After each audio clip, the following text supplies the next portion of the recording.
kemenanganku.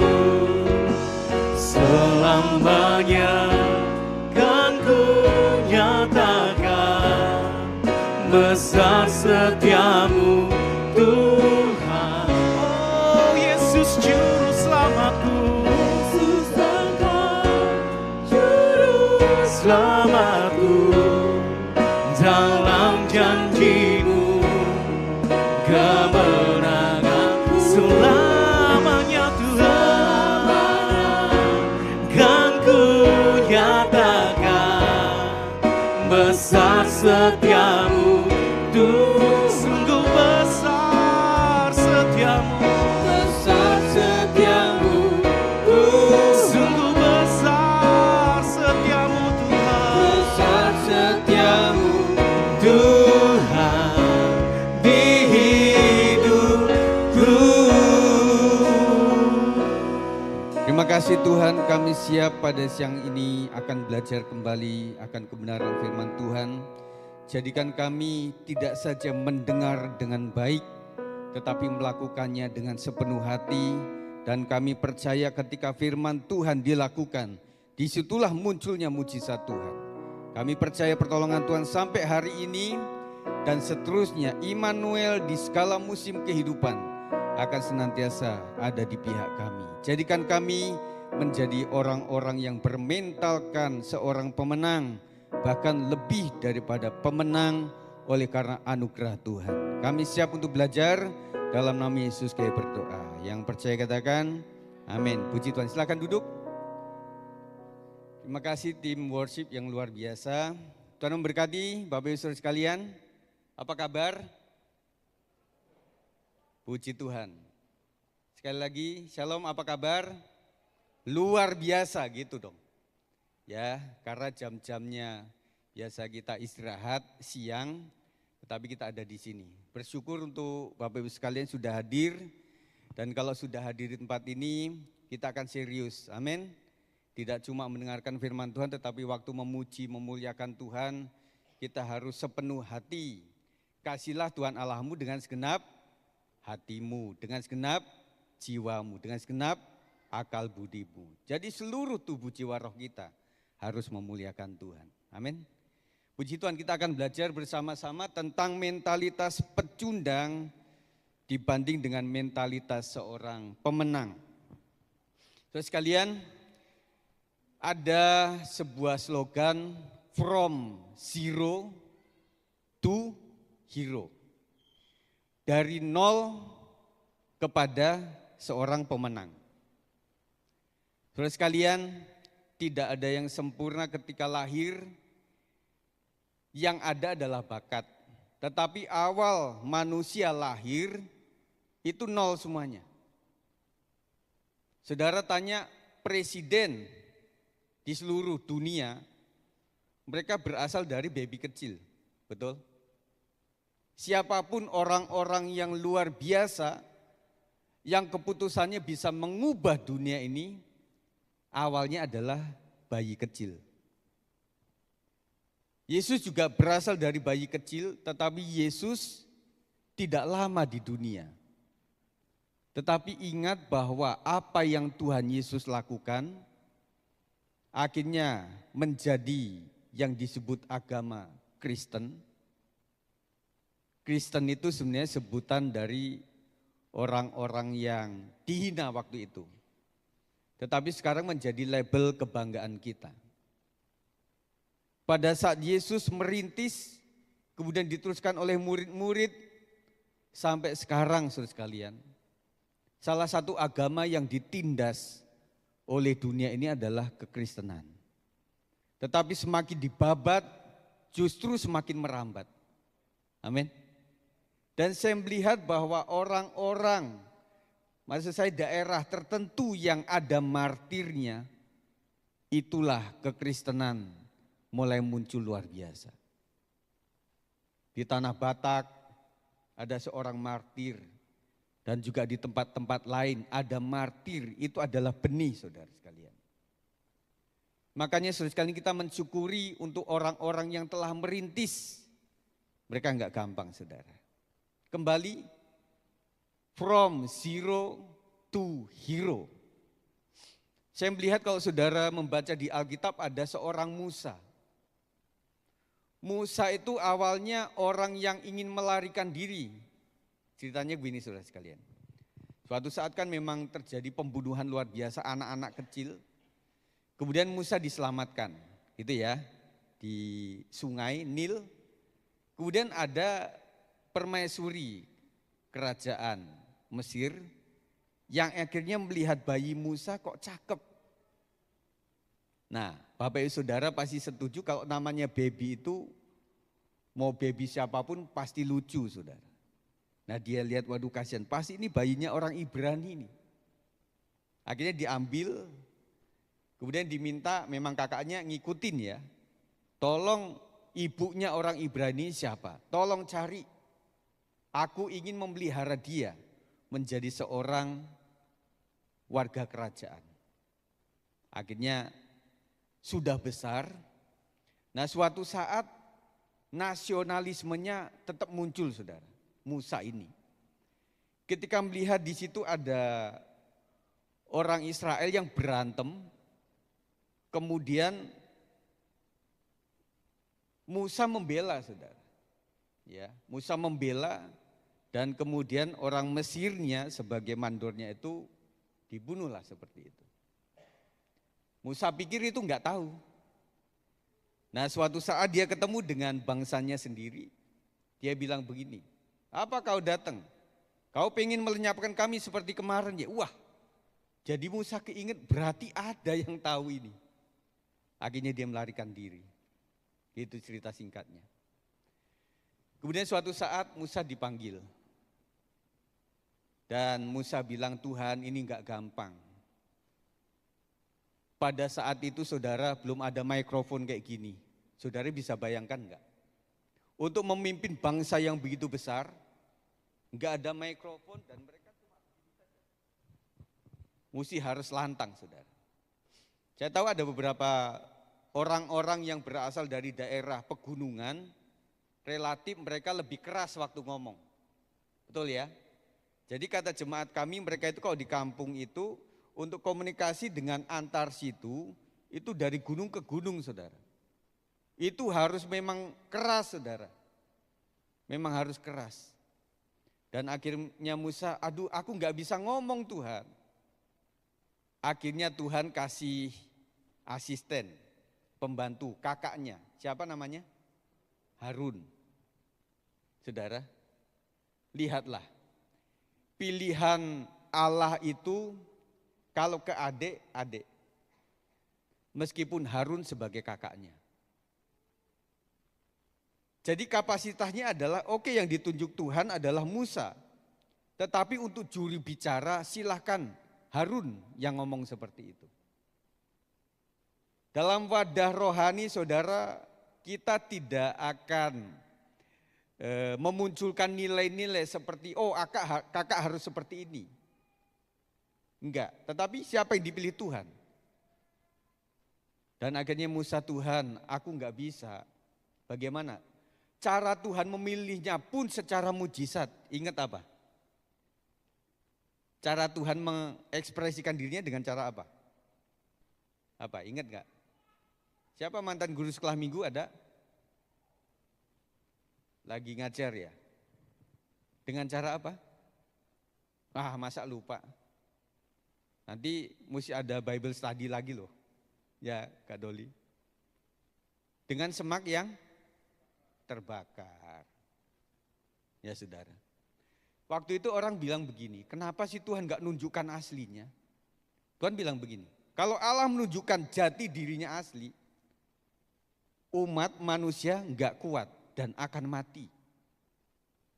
Oleh sebab itu Tuhan itu menunjukkan melalui semak belukar yang terbakar, kemudian ingat tiang api dan tiang awan. Cara Tuhan ekspresinya begitu. Dan saya katakan mujizat itu adalah menunjukkan kehadiran Tuhan ada. Siapa yang merasa bahwa Tuhan hadir di dalam hidup saudara? Angkat tangan. Nah yang belum angkat tangan mesti dikasih pertanyaan lagi. Tandanya apa sih Pak? bahwa Tuhan hadir dalam hidup saya, kita terus bernapas sampai hari ini. Itu anugerah Tuhan. Amin. Saya lengkapi lagi. Saudara kunjungan di rumah sakit. Saudara tanya, Bu, pakai namanya tabung, bukan LPG ya. Tabung oksigen, itu satu tabung berapa? Kalau dihitung seusia saya 53 tahun, misalnya dari kecil udah pakai tabung, berapa tabung saya mesti beli itu, saudara? Kebayang kan? Oh, artinya hidup saya ini berharga. Saya berharap kita lebih menghargai apa kata Tuhan dan bukan apa kata manusia. Amin.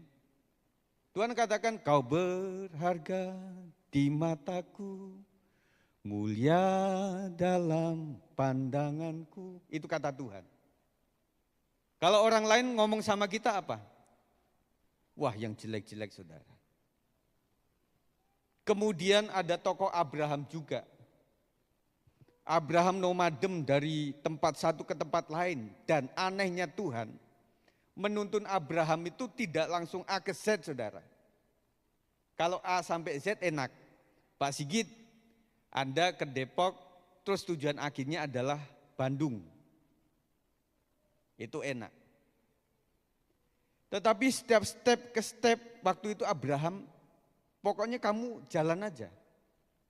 Kemah, dirikan situ, kemudian nanti Tuhan tuntun lagi. Step by step.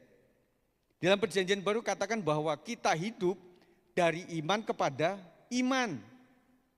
Amin. Saudara sekalian, setiap hari kita membutuhkan Tuhan. Setiap hari kita membutuhkan Tuhan, untuk itulah kita perlunya dekat sama Tuhan.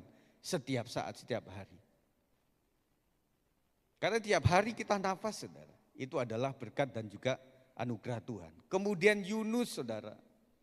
Saudara tahu kisahnya Yunus? Dia enggak mau ke Niniwe. Tetapi lari kemana? Kemana? Wah, ini saya enggak bawa permen sih. Yang dapat ini bisa dikasih hadiah gitu, saudara. Kemana? Tarsis. Akhirnya apa yang terjadi? Yunus dimakan ikan, gitu kan? Lagunya sekolah minggu. Yunus tadinya adalah orang yang nggak mau ikuti panggilan Tuhan.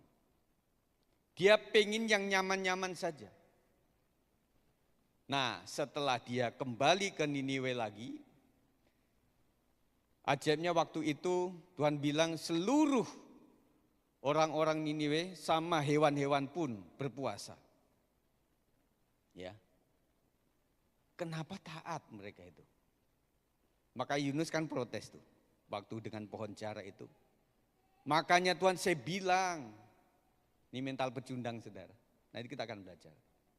Saya udah bilang, Tuhan kan bisa melakukan apapun, ngapain ngutus saya gitu loh.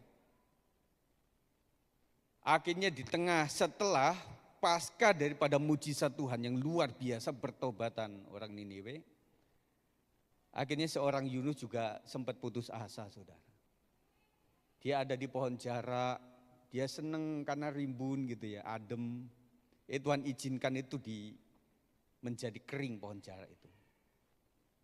Akhirnya Yunus marah sama Tuhan. Akhirnya Tuhan balikin, layakkah engkau marah kepadaku? Karena urusan pohon jara itu urusanku. Mau dia tetap daunnya rimbun atau tidak, itu urusanku. Itu Yunus, saudara sekalian. Kemudian ada Simon Petrus. Nah, ini pasti harus hafal, saudara. Simon Petrus ngapain? Kesalahan dia apa?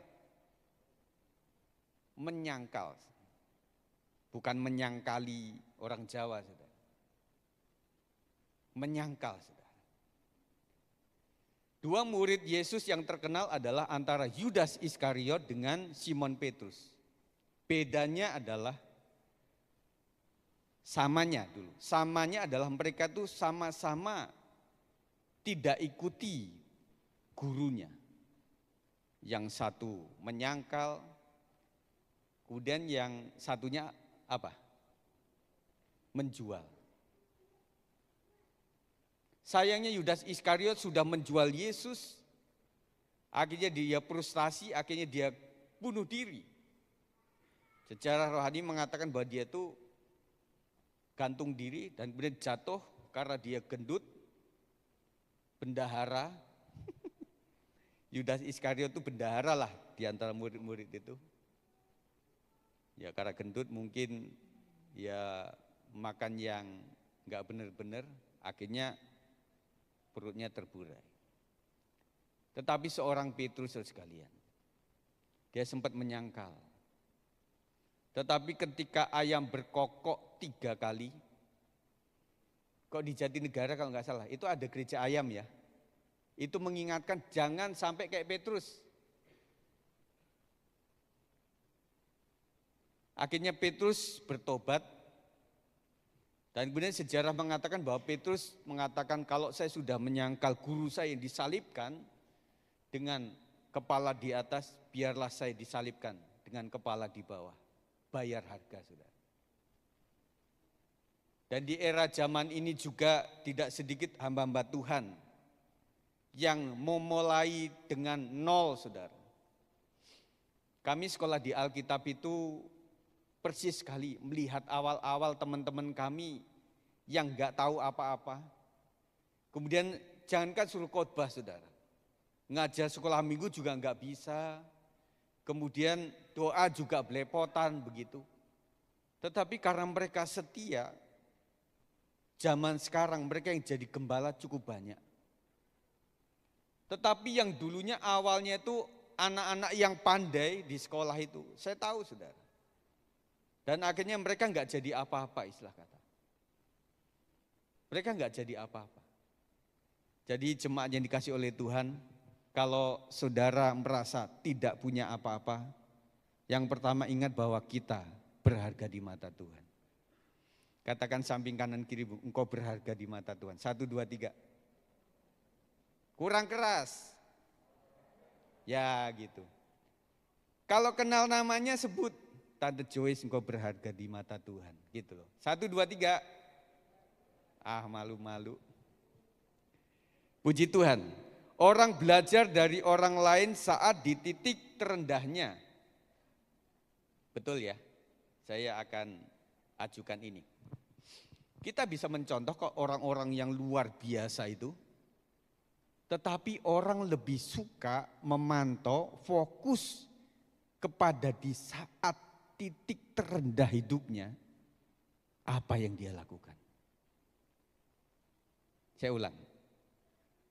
Kita itu ingin belajar dari seseorang yang sudah sukses, tetapi bukan saat suksesnya. Tetapi saat dia menghadapi terpuruknya hidup, apa yang dia lakukan. Belajar dari seorang miliarder waktu Chris Mon tahun 98 itu dia habis-habisan main falas salah. Nah pasca itu apa yang dia lakukan? Itu yang kita pengen belajar. Amin. Jadi saudara, saya dan saudara tentunya pengen apa-apa itu di titik yang sukses lah. Tetapi kadang-kadang Tuhan izinkan kita, saudara, untuk menderita. Menderita sakit. Jemaat kami ada beberapa yang sakit juga. Doa gembala apa? Pastilah sembuh. Dalam nama Yesus sembuh. Tetapi kadang-kadang saya berpikir, apakah Tuhan izinkan itu? Nanti kita akan nyanyikan sebuah lagu, saudara, dari pengalaman yang luar biasa. Tentang iman yang sejati itu, iman yang seperti apa sih? Orang yang imannya cetek adalah Tuhan penyembuh. Karena orang tuaku, mertuaku, saya, anakku disembuhkan oleh Tuhan Yesus Kristus. Itu masih sekolah dasar lah. S1, S2, S3-nya adalah dia tetap bisa berkata Yesus adalah penyembuh meskipun aku sudah doa puluhan tahun tetapi tidak juga disembuhkan. Amin, saudara. Kalau kita punya titik iman seperti ini, kita akan jauh daripada menghakimi orang-orang yang mengalami penderitaan. Kalau kurang tandes lagi, ingat Ayub. Status Ayub apa? Orang yang saleh. Setuju? Jadi saudara, kita jangan berpikir cetek bahwa ini orang, waduh, pendeta yang luar biasa. Kenapa dia mesti sakit? Kenapa dia mesti ngalamin penderitaan yang luar biasa? Balik lagi, suatu saat ada seorang motivator, Cik Pujisik kalau nggak salah. Tangannya nggak ada saudara, kakinya juga nggak ada. Suatu saat bisa diputar tuh Bang Doli. Waktu itu dia sempat depresi juga. Kenapa Tuhan ciptakan saya seperti ini? Tetapi dia ingat, justru dalam penderitaanlah kuasaku nyata. Akhirnya dia menjadi seorang motivator yang luar biasa. Saya mendahului ini saudara karena kita akan bicara tentang sebuah mental seorang pemenang. Bukan mental seorang pecundang. Kita lebih banyak lagi belajar ya. Kita akan mulai revolusi mental di Indonesia ini adalah suatu gerakan untuk menggembleng manusia Indonesia agar menjadi manusia baru, menjadi manusia yang berhati putih, berkemauan baja, bersemangat elang Raja Wali, berjiwa api yang menyala-nyala. Itulah. Jadi waktu itu Pak Jokowi sebagai presiden waktu itu ingin supaya mental direvolusi. Revolusi itu apa saudara? Ditata ulang saudara. Karena apa-apa itu sumbernya dari mental. Ya. Dan saya teringat dalam Alkitab itu yang tidak boleh kita punya hati mental adalah mental hamba uang. Enggak boleh saudara. Apa sih Pak Sigit? Emang kita enggak butuh duit? Saya akui semua gereja, semua hamba Tuhan, semua kegerakan rohani membutuhkan uang. Tetapi saudara sekalian, bersyukur kalau kita berjemaat di sebuah gereja yang selalu ada proyek yang membutuhkan biaya. Suatu saat ada seorang, ini orang agama lain, waktu kerusuhan itu mamanya kan donatur untuk membuat sebuah kelenteng lah begitu di kota. Akhirnya dia mau katakan kabarin mama yang di Kalimantan itu dia sungkan anak-anaknya ini. Gimana ya kok kita mau kasih kabar sama mama kita enggak? Saya takut mama kita shock. Takut kalau dia jantungan, wah. Akhirnya karena fakta dia bilang, "Mah, mohon maaf, rumah ibadah yang kita bangun dibakar massa, Mah." Oh syukur, lah. Mamanya malah bilang syukur, saudara sekalian. Ini bukan orang Kristen. Dia lanjutkan, justru gini nak, waktu kelenteng itu sudah ada, orang media untuk amal enggak ada. Sudah jadi semuanya. Justru dengan kelenteng sudah enggak ada, orang-orang ada media untuk menyumbangkan uangnya untuk amal. Terus sekalian, mari kita punya pandangan secara positif. Terakhir nih saudara sekalian, dalam pendahuluan. Saudara tahu tentang lalat dengan lebah. Ya, saudara tahu kan? Fokus lebah kemana? Ke yang manis-manis, ke bunga-bunga. Betul? Kalau enggak ada lebah, kembangnya enggak akan tumbuh dengan baik. Tetapi lahat-lahat, coba rumah saudara bersih gitu ya. Tiba-tiba istri saudara atau asisten rumah tangga goreng ikan, kira-kira apa yang terjadi? Lalat hijau, itu masuk ke rumah kita, betul enggak? Kalau enggak percaya coba, setelah dari ibadah mampir ke pasar induk, beli ikan, terus goreng. Nanti akan datang itu. Nah, kita ingin mencoba supaya fokus kita kepada hal-hal yang baik. Selalu ada yang tidak sempurna, tetapi kita lihat fokus kepada yang baiknya.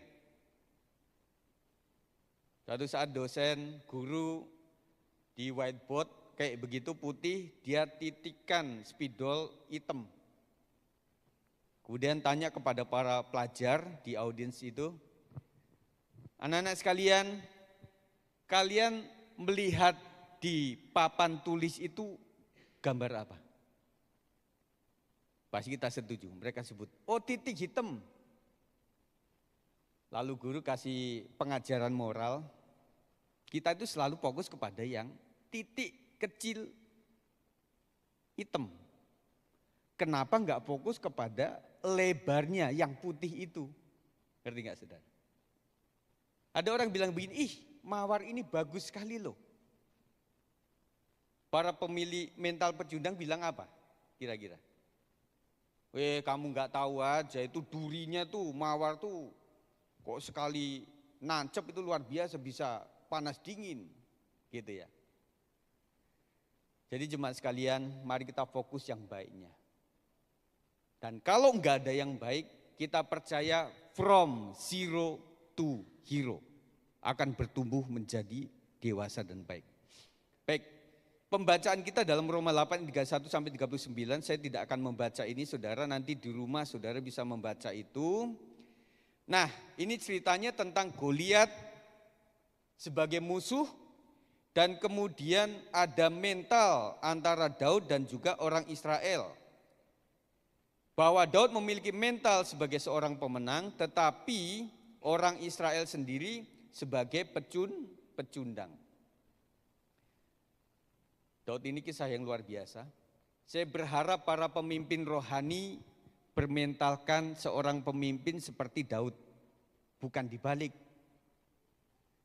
Saya ingin para hamba-hamba Tuhan adalah memiliki KKM yang lebih tinggi dibandingkan jemaat. Bahkan kalau bisa, jangan sampai para hamba Tuhan itu curhat sama jemaat. Ini idealis saudara. Enggak boleh. Contohnya gimana Pak Sigit? Misalnya saya ini datang ke teman ibu-ibu gitu ya. Aduh, masalah saya berat ternyata mengembalakan tuh susah banget ya. 1-2 kepala, apalagi 100 kepala itu beda semuanya otaknya. Apa yang terjadi menurut pemikiran saudara? Pak Sigit kalau gitu pulang aja ke Lampung, nggak usah mengembalakan Pak. Betul nggak saudara? Kita itu kadang-kadang dibuat menjadi tetap sesuatu yang baik. Ada sebuah gambaran karikatur ya. Seorang hamba Tuhan tuh dipanah, dipisau, ditombak dari belakang saudara. Tetapi mukanya harus senyum. Ngerti nggak saudara? Banyak hal yang tidak diketahui oleh umum jemaat, bagaimana penderitaan seorang hamba Tuhan. Enggak tahu saudara. Saya gambarkan begini saudara. Kalau kakak adik, itu kakak mikirin kakaknya, dia sendiri, adiknya juga mikirin bagaimana dia sendiri. Orang tua mikirin antara kakak dan adiknya. Dan anehnya orang tua mentalnya itu selalu fokus kepada anak yang kurang beres dalam tanda kutip. Saya punya simbah karena saya orang Jawa. Dia selalu dekat kepada anaknya, om saya. Yang padahal menurut kami itu ini udah gak bener gitu loh. Ternyata setelah saya menjadi orang tua, saya baru ngakuin. Bahwa kasih orang tua itu bukannya lebih, tetapi nak kamu sudah benar ya, baik-baik saja. Tetapi ini yang kurang benar. Saya akan tinggal sama dia, akan saya didik sekuat tenaga supaya dia menjadi baik. Maka saudara sekalian, sebagai keluarga besar, saya kasih input ini. Orang tua kadang-kadang fokus kepada yang kurang benar. Karena memang harus digembalakan. Tetapi buat Bapak Ibu yang gak ditinggali mertua atau orang tua, jangan kecil hati. Bapak Ibu sudah dianggap oleh orang tua, ini sudah benar. Gak perlu dijagain lagi. Ngerti saudara? Kita sebagai orang tua juga begitu. Kalau ada anak-anak di sini secara live, saya kasih tahu kalian bahwa orang tua itu lebih fokus kepada semua anak. Gembala juga begitu. Awal-awal kami menggembalakan itu kan ya tentu ada jemaat yang kadang-kadang ngajak makan gitu ya. Sampai sempat kami ditungguin saudara. Ya kami kan masih banyak ya, ada jemaat-jemaat yang mesti ngobrol, mesti itu gitu. Sampai dia nungguin saudara. Suatu saat sampai pernah dia itu kayak keluar tetapi nungguin di luarnya. Dia mau lihat Pak Sigit, Bu Astrid nanti pergi sama jemaat yang mana. Waduh saudara. Makanya kami sebagai gembala itu susah ya untuk memposting apa-apa karena ya Pak Sigit sama dia. Pak Sigit sama dia gitu ya. Gini Bapak Ibu sekalian, kita sebagai gembala itu menganggap semuanya adalah anak-anak rohani. Dan kadang-kadang kami itu lebih dekat, bukan lebih dekat dalam artian menggembalakan itu mesti bagaimana yang tidak lurus menjadi lurus. Artinya mesti kepada orang-orang yang belum betul. Nih saya bantu Tante Joyce nih. Jadi Bapak Ibu sekalian, tetapi juga jangan merasa bahwa ini ada para pelayan yang dekat sama Tante Joyce, oh berarti kurang benar tuh orangnya. Enggak juga saudara. Ini tim, ring satu. Harus terus ada komando yang harus didengar. Beda saudara. Tahu ya, beda ya. Jangan disamaratakan saudara. Kita lanjut lagi. Yang penting di dalam diri kita lanjut adalah bagaimana responnya. Stimulus baik, respon baik akan lebih baik. Kemudian stimulus yang baik direspon buruk akan menjadi buruk. Stimulus buruk direspon baik akan menjadi baik. Stimulus buruk direspon buruk akan lebih buruk. Catatannya tidak ada yang sempurna di antara kita. Jangan ada dusta di antara kita. Itu lagu saudara. Ketika ada sesuatu yang baik, everything is okay nih, wah keren ya, wah ini puji Tuhan, ini tentunya ada sebuah preparing yang luar biasa sehingga membuat finishingnya menjadi baik. Puji Tuhan, Tuhan berkati tim ini. Tetapi juga ada yang sudah baik-baik saja. Ya tentu baiklah, dananya gede, orangnya SDM-nya keren-keren semuanya, pasti baik itu. Coba enggak ada semuanya. Nah itu stimulus yang baik direspon dengan buruk saudara. Dan sampai person-person di sini merasa begini. Lihat gereja itu, kalau enggak ada saya, enggak akan jadi itu, enggak akan jalan. Hati-hati saudara. Kenapa Tuhan kasih kita sebuah kapasitas untuk bisa membantu? Kata orang, di balik semua kemewahan dan hartamu, ada hak orang-orang lain. Kalau orang mereka, di balik semua hartamu ada hak fakir miskin dan kaum duafa gitu mereka bilangnya. Makanya mereka ada amal begitu saudara. Kita jangan sombong saudara sekalian. Jadi apapun yang kita miliki, kita persembahkan untuk kemuliaan nama Tuhan. Nah saya kasih gambaran lagi saudara. Mumpung ingat-ingat nih saudara. Suatu saat saudara, saya minta pemikiran saudara dan kemudian bisa menjawab dalam hati atau spontan. Suatu saat ada sebuah gereja, gembalanya kaya raya.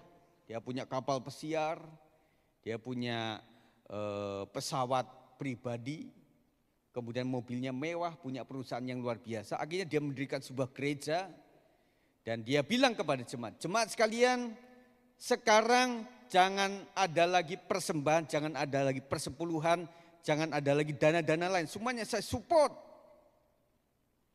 Pertama-tama jemaat akan sorak-sorak, ini baru nih gembala, pendeta yang benar.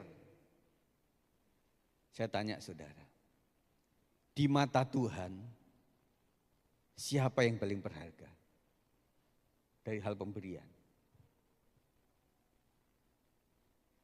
Pendetanya, gembalanya yang mendapatkan upah karena kemurahan hatinya. Tetapi jemaat gak ada hitungannya saudara.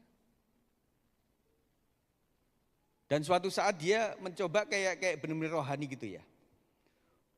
Maaf Pak Panitia, Ibu Panitia, saya tahun lalu menjadi donatur untuk ibadah Paskah, kenaikan atau Natal.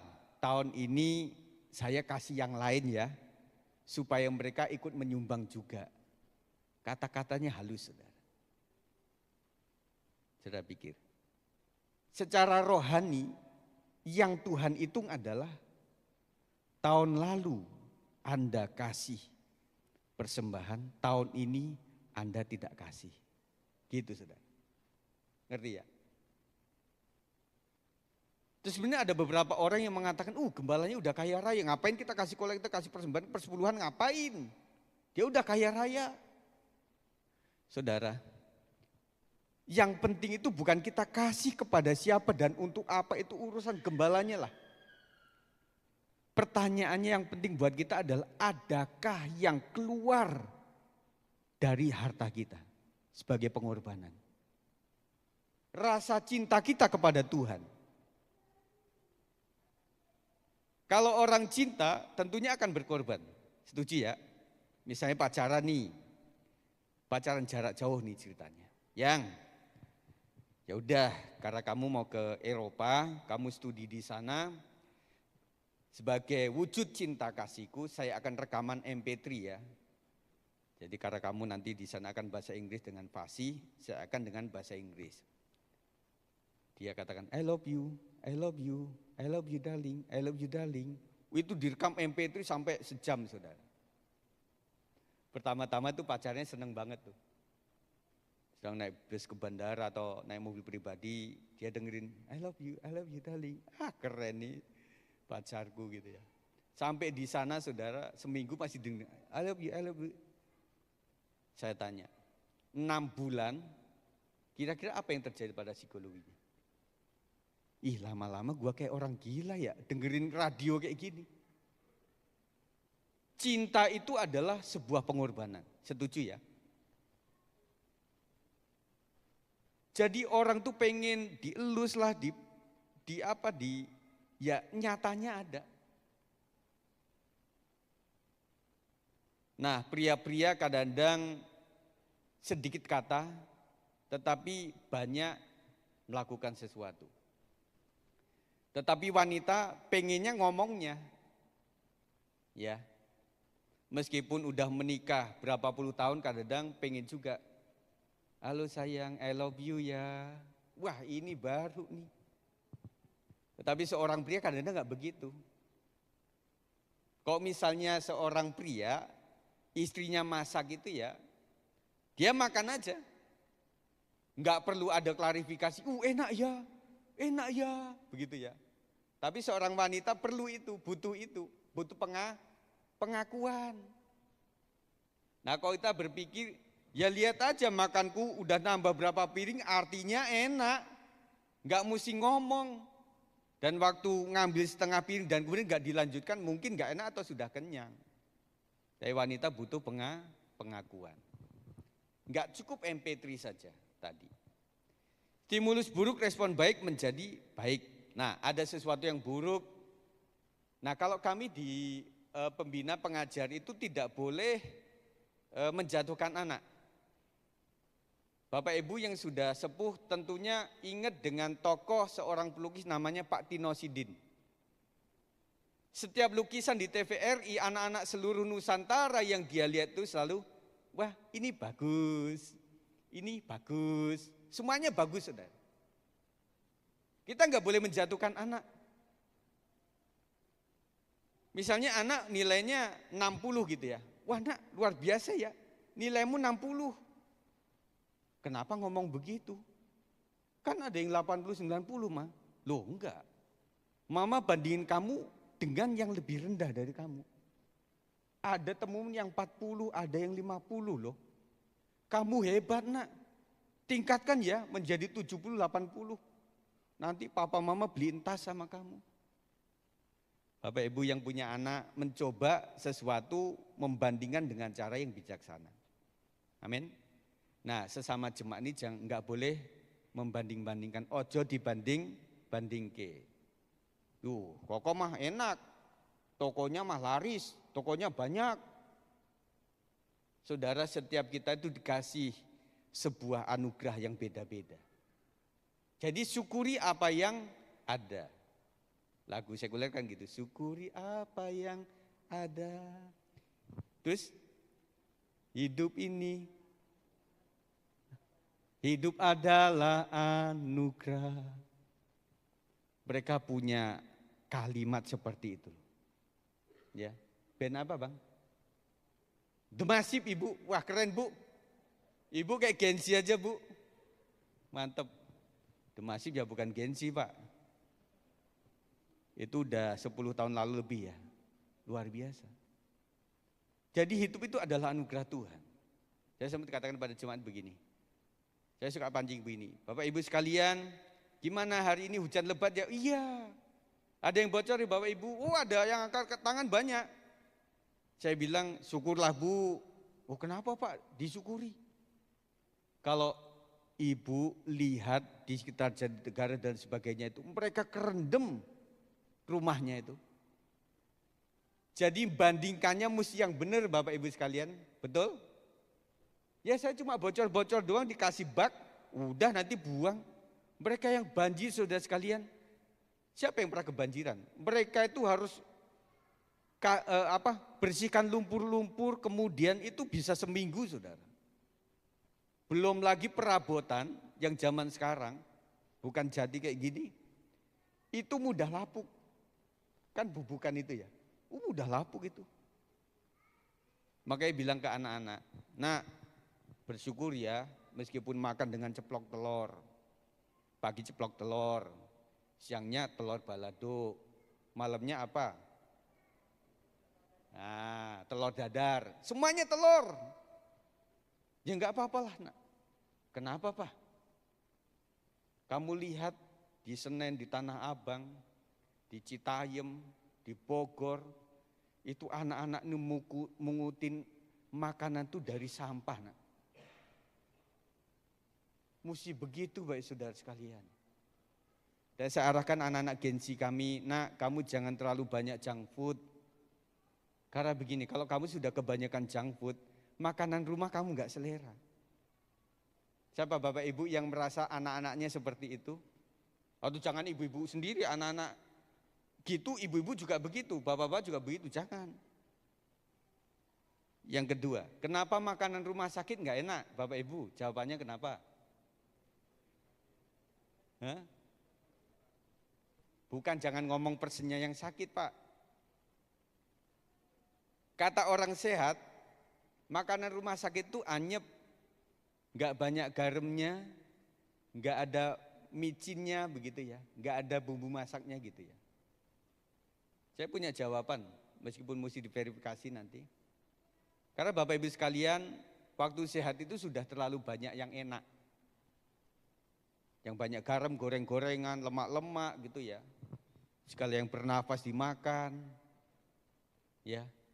Nah akhirnya waktu ketemu yang begitu, enggak enak. Berarti gimana dong Pak caranya? Coba aja lah. Bikin seminggu itu makanan keluarga yang sehat-sehat aja. Loh kalau kita belanja di mall saudara, 100.000 itu mungkin 2 orang habis tuh untuk makan doang. Belum nontonnya dan sebagainya. Kalau di pasar induk Bapak Ibu Saudara, belanja 100.000 bisa 2-3 hari, yang ngirit keluarganya dikit bisa seminggu, betul nggak? Makanya suka pasar induk saudara, jadi sudah tahu harga-harganya, gitu ya. Stimulus buruk direspon buruk, oh lebih buruk lagi. Jadi apapun itu meskipun buruk kita lagi belajar sama-sama. Saya percepat ya, respon yang baik akan membangun hubungan yang baik dengan orang lain, membuat orang lain merasa dihargai dan dihormati. Kebutuhan salah satu daripada manusia adalah dihargai dan dihormati. Kalau suami kebutuhannya adalah untuk dihormati, istri untuk dikasihi.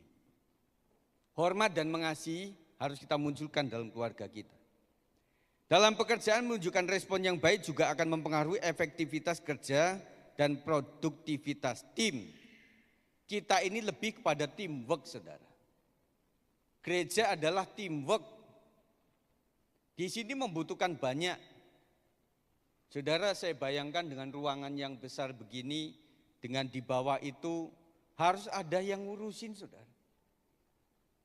Yang ngurusin kantin ada, yang ngurusin menara doa harus ada, yang ngurusin youth harus ada, sekolah minggu juga harus ada, tadi ada kelas baby di situ harus ada. Saya bisa bayangkan itu enggak kira-kira? Makanya saya ambil hati saudara, Bapak Ibu sekalian, belajarlah melayani. Nanti saudara akan bilang, Pak Sigit, kita enggak melayani pasti masuk surga kok, tetap masuk surga kok. Apa yang membedakan orang yang tidak melakukan apa-apa masuk surga dan kemudian yang melakukan apa-apa juga masuk surga? Bedanya di apa, saudara? Bedanya di apa? Upah pahala, saudara. Upah pahala. Makanya kalau lagu sekolah minggu itu, sekolah minggu menggambarkan nanti di surga nanti pakai baju putih, atas kepala mahkota emas. Nah, ada yang kritis, "Mi, aku kalau banyak ke sekolah minggu nanti mahkotaku gede dong, jadi keberatan dong." Bisa begitu lah anak-anak sekarang. Kalau kita salah menerjemahkan, Bapak Ibu Saudara bisa nerangkan enggak tentang mahkota itu? Itu gambaran sekolah minggu, saudara. Jadi nanti bisa terjadi para gembala itu ya mahkotanya kayak jepit gitu ya. Dan para pendoa syafaat itu mereka bisa mahkotanya gede. Itu gambaran sekolah minggu. Itu bisa terjadi. Makanya teman-teman sekalian, carilah pelayanan yang tidak menunjukkan engkau dihormati. Suatu saat ada pengerja kami bilang gini, "Mas Sigit, saya itu lebih suka ngepel nyapu gini Pak." "Loh kenapa Mbah?" gitu ya, karena sudah sepuh. "Iya, karena tugas inilah yang tidak direbutin sama banyak orang." Ngerti gak saudara? Di mata Tuhan itu tidak model ini mulia, ini kurang mulia. Enggak begitu saudara.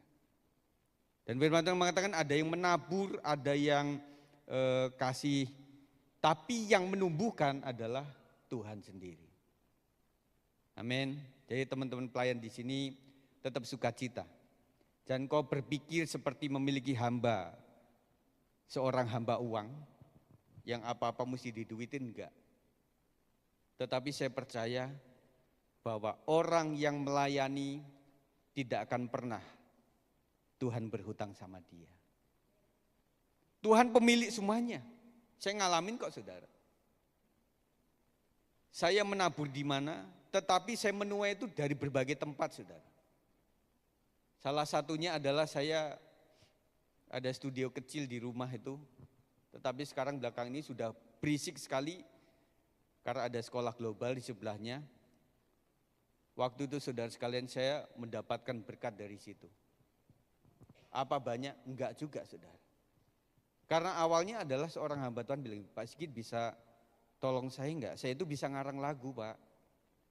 Tetapi sekarang kan bukan zamannya jual kalender, ingat ya.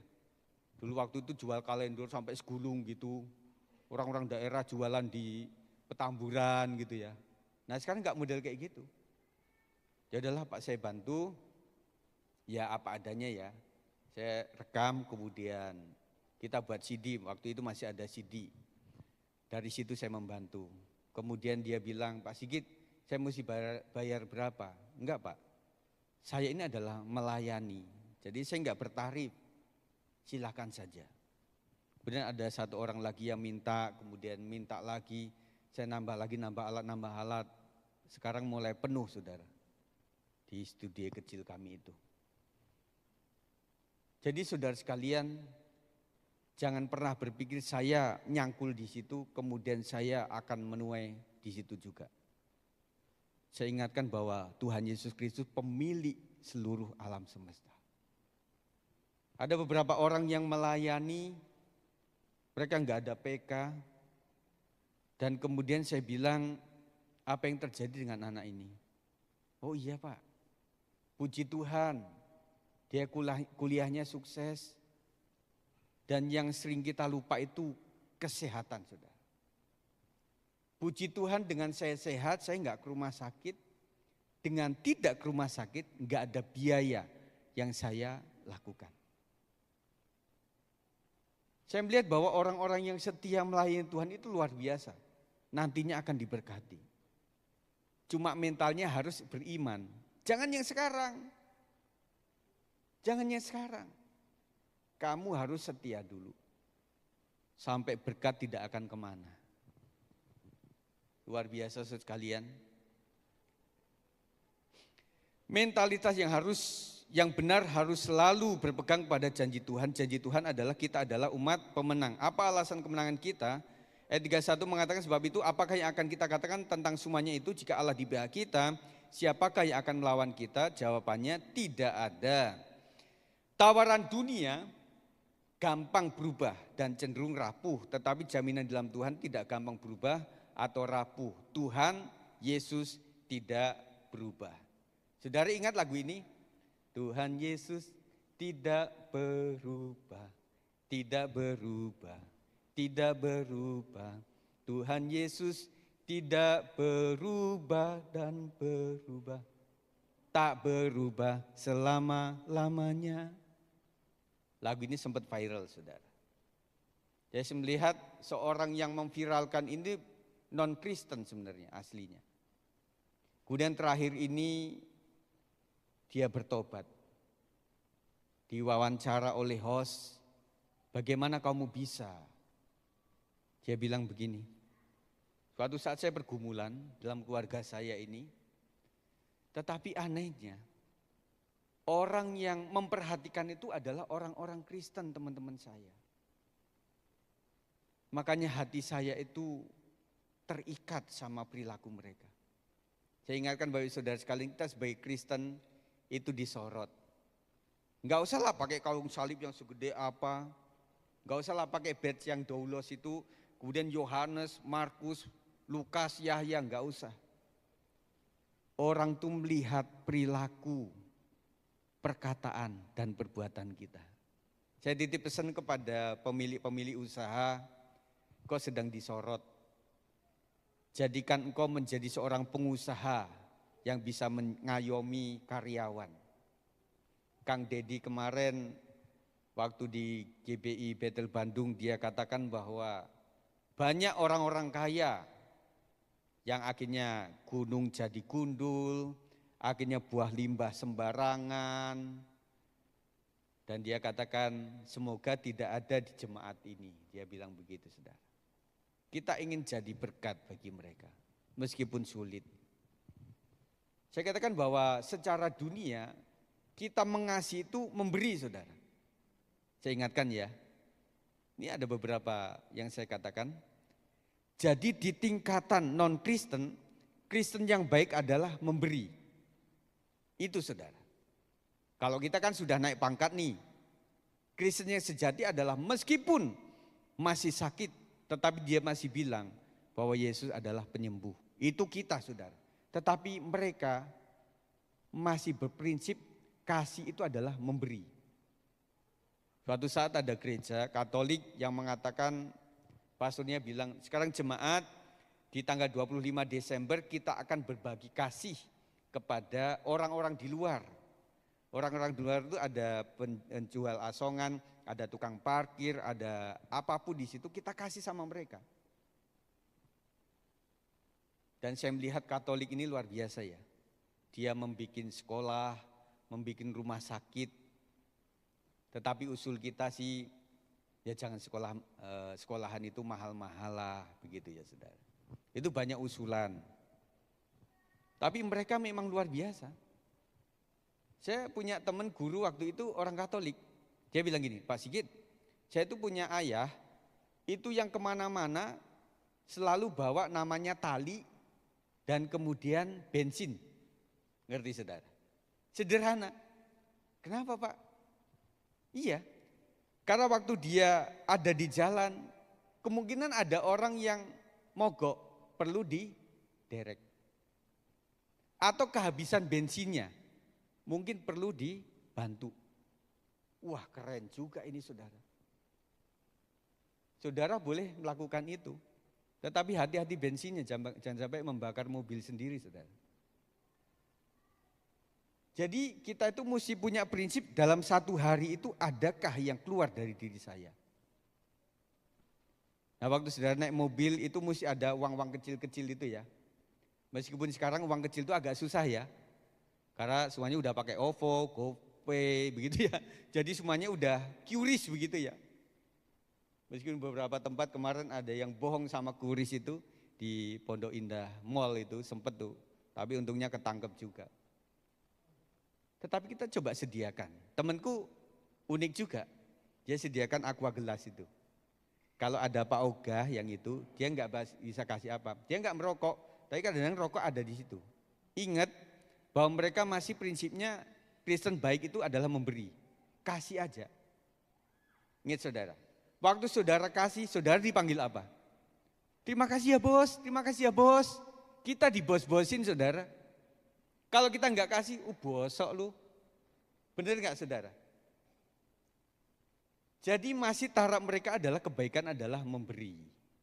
Jadi lakukan itu Bapak Ibu sekalian. Lanjut ya. Sudah hampir, saya sampai jam berapa ya?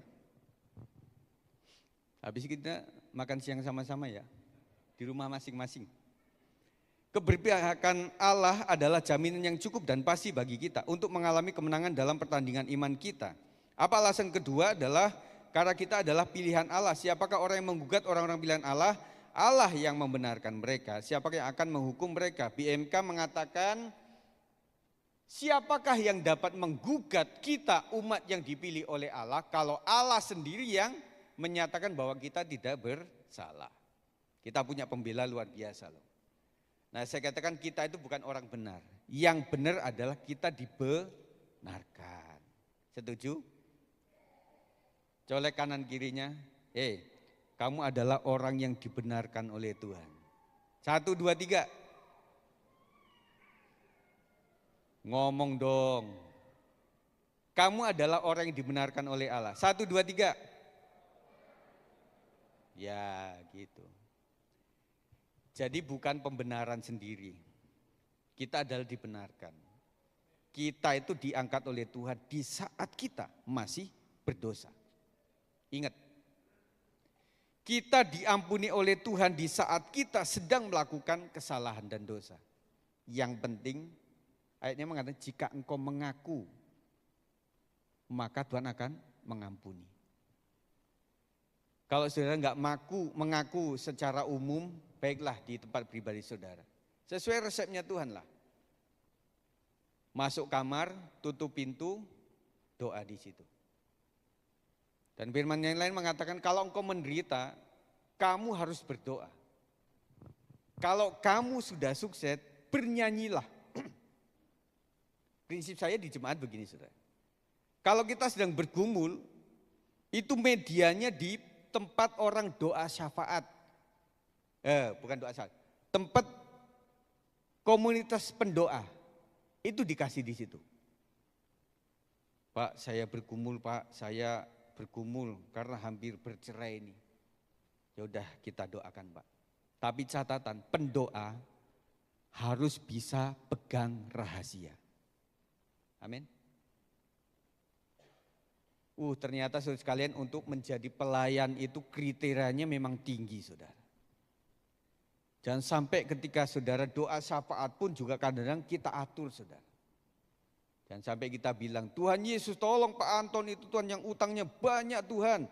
Lu itu sedang mendoakan atau buka aib. Ada Pak Anton enggak di sini? Enggak ada, semoga enggak ada. Tempatnya adalah di doa pribadi dan juga pendoa-pendoa itu yang mendoakan. Dan para pendoa jangan mudah ngomong ke orang lain. Kalau misalnya anak saya bertanya gimana Pak? Mah, tadi apa aja yang didoakan di kumpulan menara doa itu? Ini nak, si Pak Anton tuh punya utang. Waduh saudara, lama-lama itu tersebar.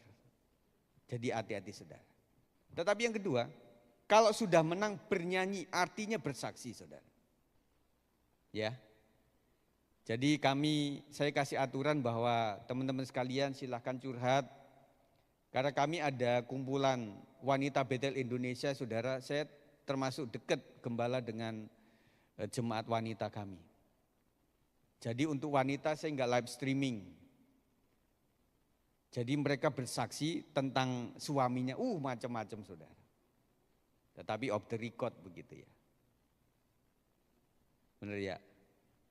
Jadi untuk kita doakan. Tetapi ketika sudah menang, kita menyaksikan itu. Bersama suami, dia katakan, puji Tuhan saudara sekalian, sekarang kami sudah berdua dan kemudian ada anak-anak kami yang sudah sukses. Tetapi 5 tahun yang lalu kami pernah hampir bercerai. Saya katakan ulang bahwa orang itu pengen belajar ketika engkau dihadapkan untuk bercerai, apa yang kau lakukan? Itu saudara. Nanti yang menjelang-menjelang itu isinya, tuh dengerin tuh. Kita kan hampir cerai tuh, kau minta cerai melulu, tuh dengerin tuh. Bisa begitu saudara. Tetapi kalau masih bergumul, off the record, saudara dengan Tuhan saja. Amin. Kita lanjut ya. Di dalam Kristus posisi kita adalah orang-orang pilihan Allah. Ini adalah posisi yang aman dan dapat dipertanggungjawabkan. Tugas kita adalah menjalani pertandingan, kemudian mengikuti prosesnya, dan baru menikmati hasil kemenangannya. Puji Tuhan. Saya kalau lihat anak-anak ini seneng loh. Karena saya pernah ngajar itu Bapak Saudara mulai KB, TK, SMP sampai SMA. Ya, luar biasa ya Dek ya. Kakak adik ya. Puji Tuhan. Kita kembali ke laptop. Tugas kita adalah menjalani pertandingan, mengikuti prosesnya dan baru menikmati hasil kemenangannya. Kita masih berproses. Hasilnya nanti ada orang yang bergumul untuk suami atau istrinya sampai puluhan tahun. Betul? Bergumul. Bagaimana mendapatkan jalan keluar daripada Tuhan. Tetapi enggak mudah. Sampai puluhan tahun dia mendoakan. Tetapi indahnya ketika suaminya akhirnya didoakan itu mulai dari sembunyi-sembunyi sampai betul-betul ngomong keras. Akhirnya suaminya bertobat. Dan itu luar biasa keindahan, kemuliaan yang diterima oleh seorang ibu ini. Kita bergumul saudara. Jadi kalau saya mendoakan jemaat itu tubuh jiwa roh mereka. Saya kasih tahu, Tuhan Yesus berkati jemaat Tuhan supaya tubuhnya sehat dan panjang umur, kemudian jiwanya tetap sukacita. Karena prinsip firman Tuhan adalah hati yang gembira adalah obat yang manjur. Hati yang gembira adalah obat. Ada yang namanya yang manjur begitu. Jadi kita harus bersukacita. Karena menurut kedokteran kalau orang sukacita senyum, itu yang dipakai urat syarafnya di wajah itu lebih sedikit dibandingkan orang yang cemberut. Meskipun sebagai WL di sini nggak boleh. Itu ibu dulu kayak pepaya Cibinong tuh. Ayo semangat lagi dong, itu menjatuhkan. Jadi kata seorang motivator dari seorang WL, Pregi Kuncoro waktu itu dia ngomong begini. Jadi kalau di jemaat itu cara mendirect jemaat itu adalah dari yang udah ada ke tingkat yang lebih lagi. Dan jangan sampai menjatuhkan jemaat. Gitu saudara katanya. Jadi para WL di sini harus belajar bagaimana kosakata kalimat yang membangun. Hendaklah kata-katamu membangun dan bukan menjatuhkan. Jadi saudara sekalian tepuk tangan itu sudah luar biasa. Yuk lebih semangat lagi yuk. Nah begitu saudara. Jadi awalnya jangan jatuh. Tetapi kita tinggal meneruskan yang sudah baik ini supaya lebih baik lagi. Gitu ya. Jadi kalau mulai 70 yang lebih baik 80. Kalau mulai dari 40 yang lebih baik 50. Nah begitu. Ya. Jadi saudara sekalian, kita harus menjalani pertandingan, mengikuti proses dan baru menikmati hasil kemenangan. Yang ketiga, yang terakhir adalah karena Allah mengasihi kita. Hanya karena kasih-Nya kita menjadi orang-orang yang menang, bahkan lebih dari pemenang oleh karena anugerah saja. Saudara, anugerah itu adalah sesuatu yang tidak harusnya kita enggak terima, tetapi kita terima. Yang seharusnya kita tidak miliki, tetapi kita miliki. Yang seharusnya kita tidak bisa, tetapi bisa. Itu anugerah, ya. Jadi kita dipilih Allah itu karena anugerah saja. Berita baik lainnya adalah bahwa tidak ada yang dapat memisahkan kita dari kasih Allah tersebut. Amin. Jadi penindasan atau apapun tidak bisa memisahkan kasih kita dengan kasih Kristus. Pemain musik silakan. Jadi mengapa beralasan untuk memiliki mental pemenang? Karena keberpihakan Allah kepada kita. Karena Allah telah memilih kita karena kasih dan anugerah-Nya saja. Nah, ada satu slide video yang bisa diputar, minta waktu sedikit. Ini sangat bagus saudara sekalian. Tadi pagi ada jemaat yang minta PowerPoint itu di-share. Kalau saya sebagai gembala, setiap materi khotbah itu saya share ke grup jemaat memang, PPT-nya. Tetapi bentuknya PDF. Karena ini ada video, diharapkan saudara share-nya itu adalah PowerPoint-nya. Tetapi catatan di handphone saudara mesti ada minimal WPS Office supaya bisa memutarnya. Tadi ada seorang ibu yang itu enggak ada. Jadi saya video totalnya aja, singlenya yang saya kasih ke dia. Silahkan.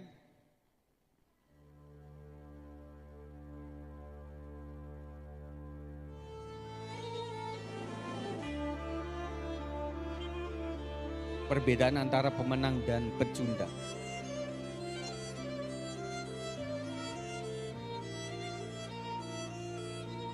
Seorang pemenang selalu membuat rencana.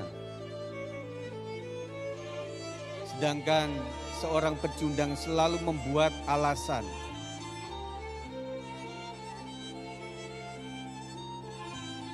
Seorang pemenang selalu mengatakan biar saya yang mengerjakan.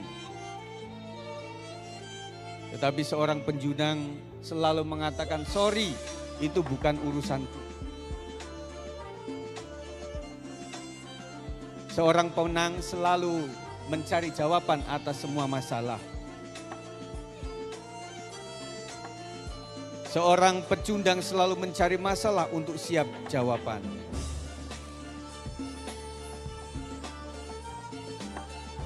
Seorang pemenang selalu mengatakan masalah itu sulit, tapi bisa dipecahkan.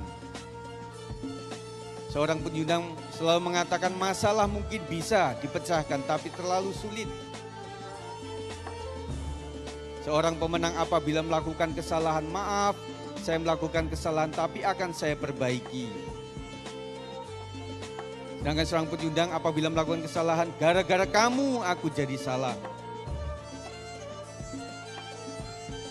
Seorang pemenang selalu mempunyai komitmen.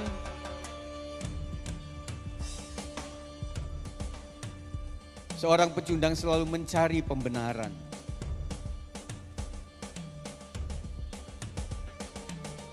Seorang pemenang selalu melihat kesempatan. Jangan seorang pecundang selalu melihat kesulitan.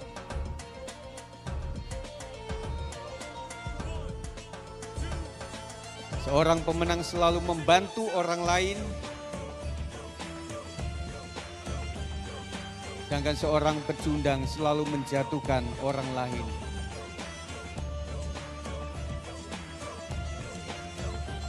Seorang pemenang selalu fokus bekerja. Tetapi seorang pecundang selalu mengejek orang yang sedang bekerja. Seorang pemenang selalu sabar mengikuti proses menuju sukses. Seorang pecundang selalu mencari jalan pintas.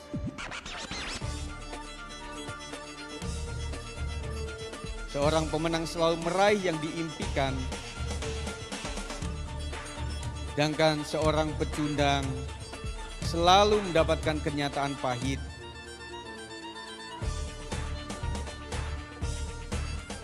Pertanyaan buat kita, jadi apakah kita ini, saudara?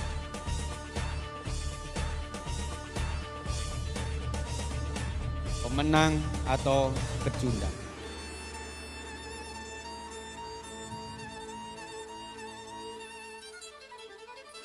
Saya akan akhiri ini saudara sekalian.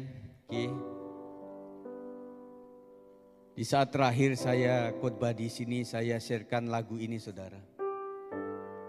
Ajarku tetap percaya walau tak melihat, ajarku tetap yakin walau tak alami.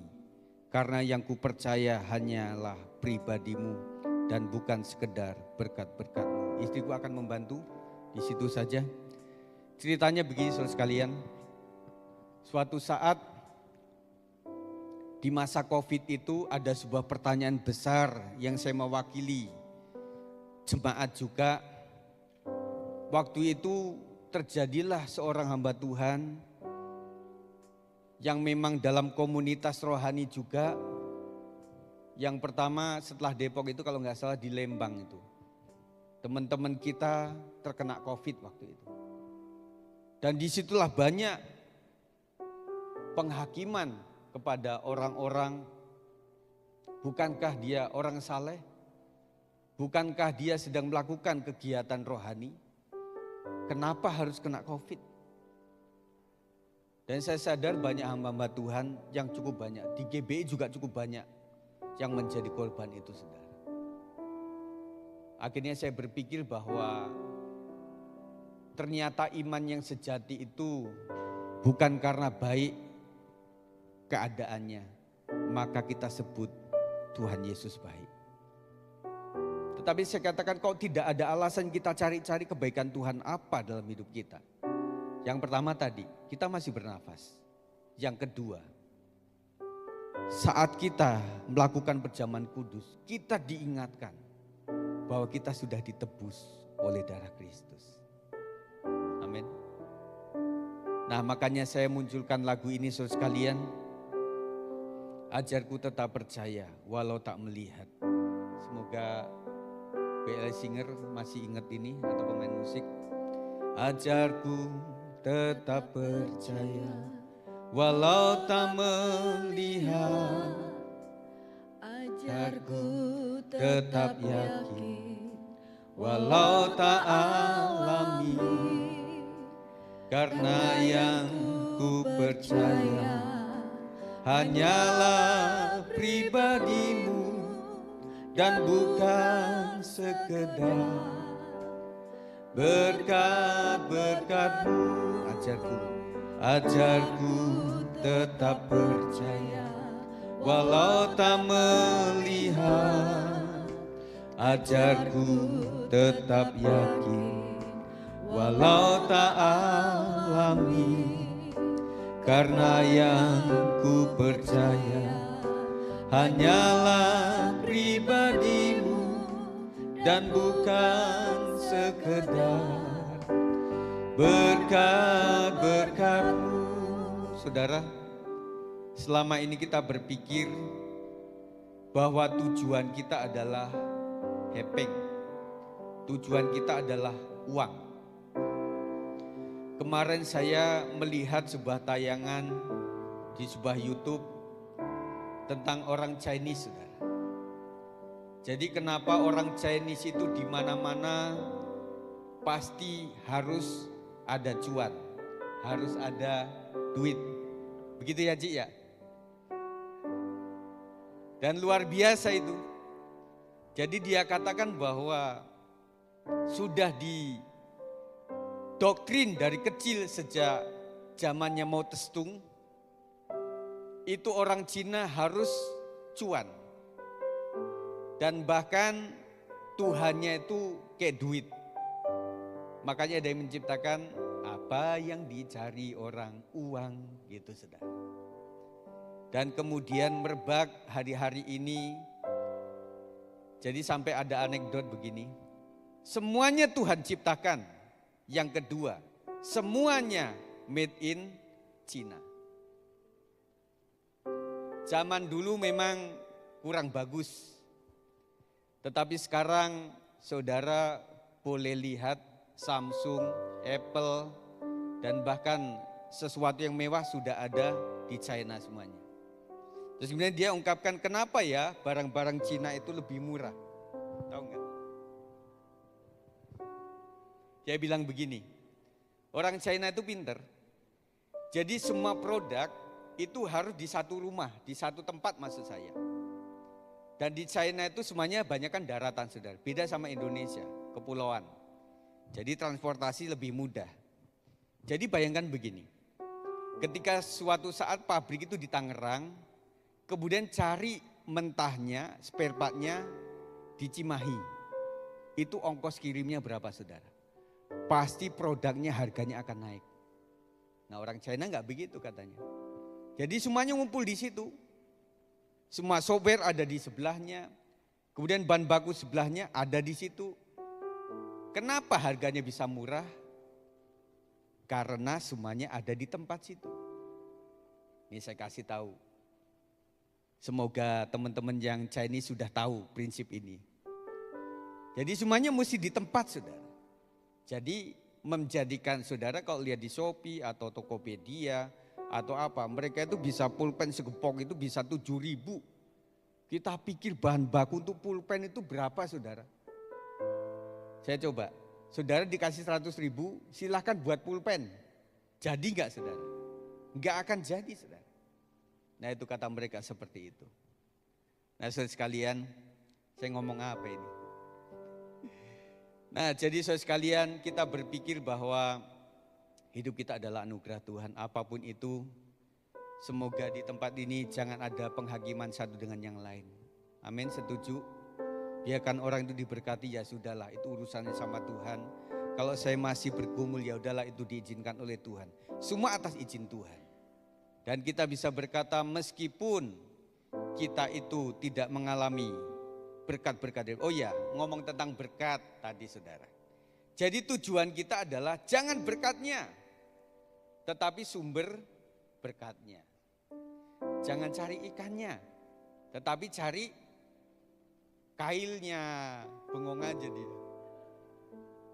Nah Tuhan ingin kasih kailnya sama kita. Dan saya percaya semua orang bisa diberkati oleh Tuhan. Tetapi jangan lupa bahwa Tuhan tetap baik. Apapun itu Tuhan tetap baik. Dan terakhir saudara sekalian, dari tadi saya ngomong terakhir. Jadi saudara sekalian dikatakan bahwa doa kita jangan pernah lupa dengan ucapan terima kasih. Indonesia itu bagus terima kasih. Terima kasih. Kita hidup oleh iman. Saya ajari jemaat begini. Bapak Ibu sekalian yang sakit, mari katakan sebuah nubuat, sebuah iman. Dengan cara Tuhan Yesus terima kasih untuk kesembuhan yang Tuhan berikan kepadaku. Jangan berkata Tuhan sakit ini gak sembuh-sembuh. Udahlah matikan sajalah diriku ini sudah gak berarti lagi. Jangan begitu. Jadi berpikir yang akan kecapai, yang belum tercapai sudah kecapai hari ini. Kalian untuk pelayanan pekerjaan Tuhan itu kadang-kadang saya sebagai gembala juga agak ngiri saudara. Dengan pekerjaan formal, karena kalau orang bekerja formal itu mereka bangun jam 4, jam 5, naik kereta, naik motor, naik mobil, desek-desekan yang macet luar biasa.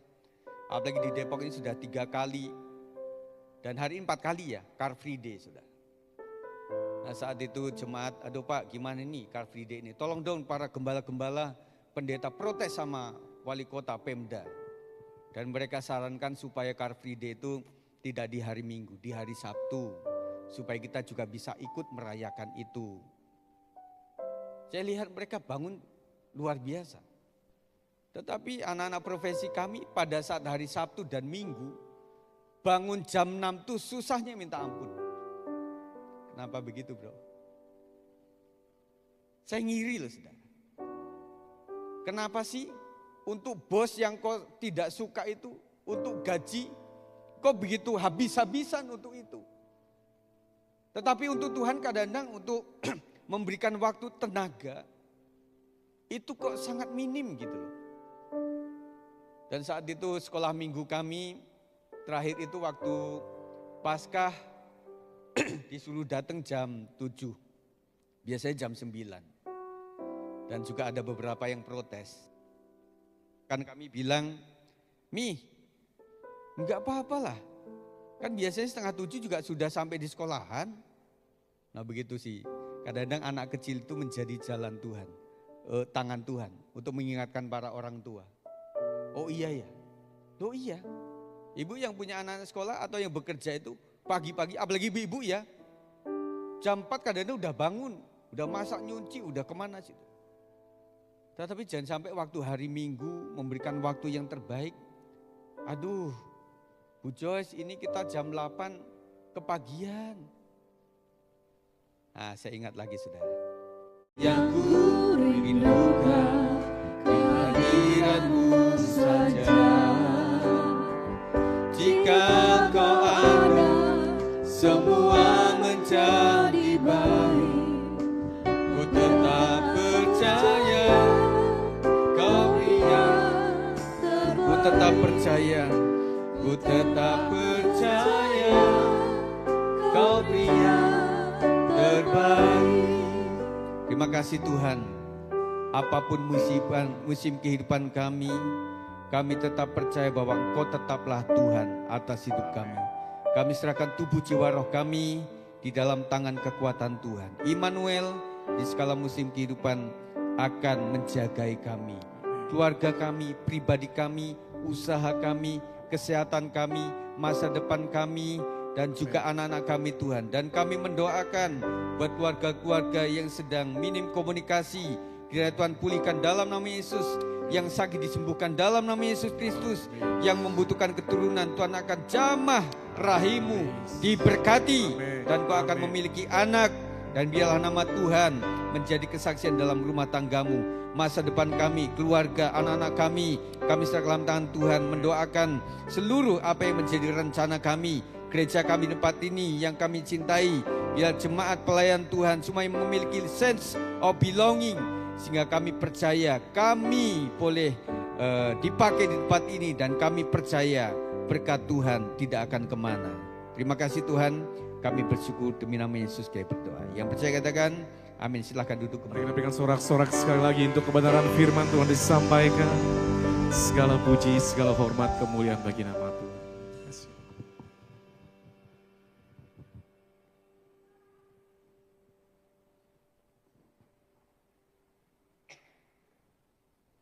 Haleluya. Selamat siang Bapak Ibu Saudara sekalian, Shalom. Mewakili gembala, pengerja dan segenap penjemaat mengucapkan banyak terima kasih untuk pelayanan dari Bapak Pendeta Yohanes Sigit dan Ibu. Kiranya Tuhan memberkati pelayanan Bapak dimanapun Bapak berada untuk kemuliaan nama Tuhan. Baik Bapak Ibu, tiba saatnya kita akan memberikan persembahan kita yang terbaik bagi Tuhan. Saya akan mempersilahkan bagi Bapak Ibu untuk dapat memasukkan persembahan Bapak Ibu ke dalam amplop yang telah disediakan. Baik, jikalau sudah semua, mari sama-sama kita angkat amplop kita dan kita berdoa. Kami bersyukur Tuhan untuk kehadiran-Mu di tengah-tengah kami. Engkau telah memberkati kami Tuhan dengan kesempatan kami dapat memuji, membesarkan nama-Mu melalui pujian penyembahan kami. Kami juga bersyukur buat firman-Mu yang kembali menguatkan kami, menegur kami Tuhan. Bahwa kami adalah ciptaan-Mu Tuhan. Kami adalah biji mata-Mu yang Kau sangat kasihi. Bahwa kami semua harus memiliki mental pemenang. Sebab kami percaya jikalau Engkau di pihak kami, siapakah lawan kami. Biarlah firman Tuhan yang telah kami dengarkan dapat menjadi kekuatan, dapat menjadi pedoman dalam hidup kami sehari-hari Tuhan. Sehingga nama Tuhan dipermuliakan. Saat ini juga kami datang kepadamu Tuhan, tidak dengan tangan yang hampa Tuhan. Kami rindu memberikan persembahan yang terbaik bagi Engkau Tuhan. Tidak dapat mewakili apa yang Tuhan telah berikan bagi kami. Tapi biarlah Tuhan kami memberi dengan hati yang tulus tanpa duka dan paksa Tuhan.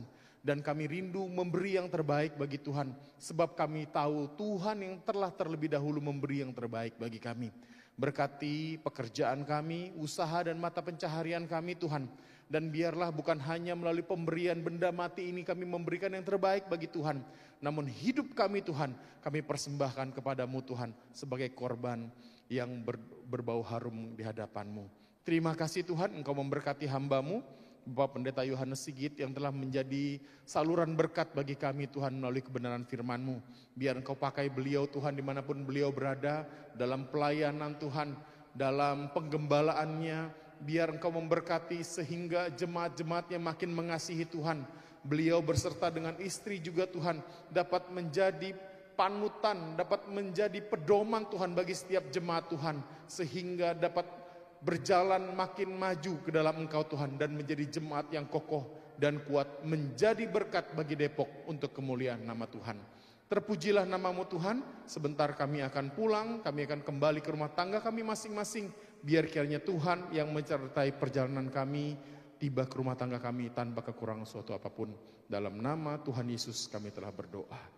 Amin. Saya menjemput jemaat Tuhan untuk sama-sama kita berdiri. Kami nyanyikan, kami memuji kebesaran-Mu Tuhan. Sebab Kau yang layak kami puji, kami Mari kita sembah. akan sama-sama angkat tangan kita di hadapan Tuhan. Kami memuji kebesaran-Mu, ajaib Tuhan, ajaib Tuhan. Kami memuji kebesaran-Mu, ajaib Tuhan, ajaib Tuhan, Ajaib Tuhan, ajaib Tuhan. ajaib Tuhan, ajaib Tuhan.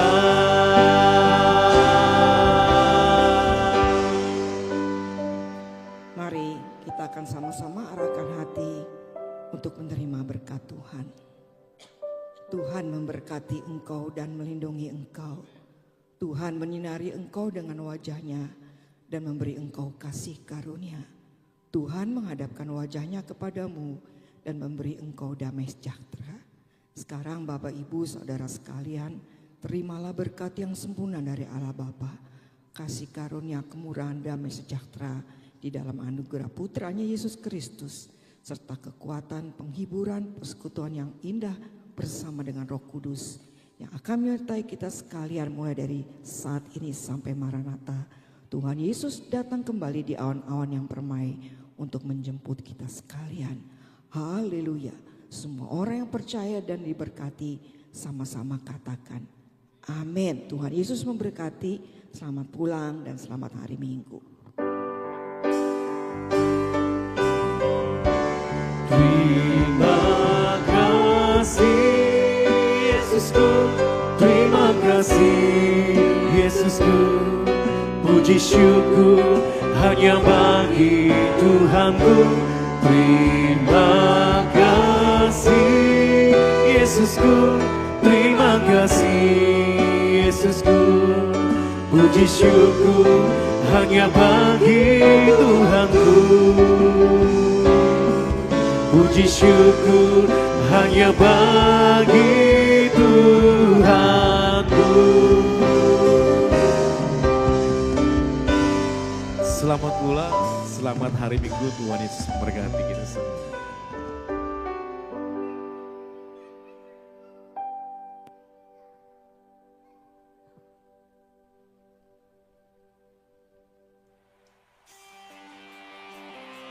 Semua tepuk tangan.